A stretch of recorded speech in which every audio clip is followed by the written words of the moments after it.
Cabai merupakan salah satu bahan baku yang sering dibeli oleh seluruh masyarakat. Harga cabai di pasar tradisional saat ini mengalami penurunan signifikan, terutama di Pasar Bukit Sulap, Kota Lubuk Linggau.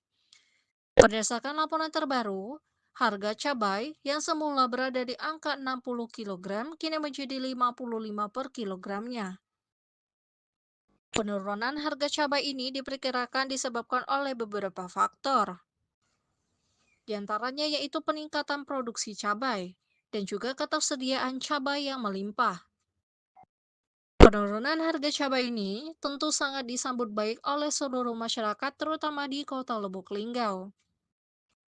Terutama bagi mereka yang menggunakan cabai sebagai masakan sehari-hari. Dengan harga cabai yang lebih rendah, masyarakat dapat membeli cabai dengan mudah dan juga terjangkau.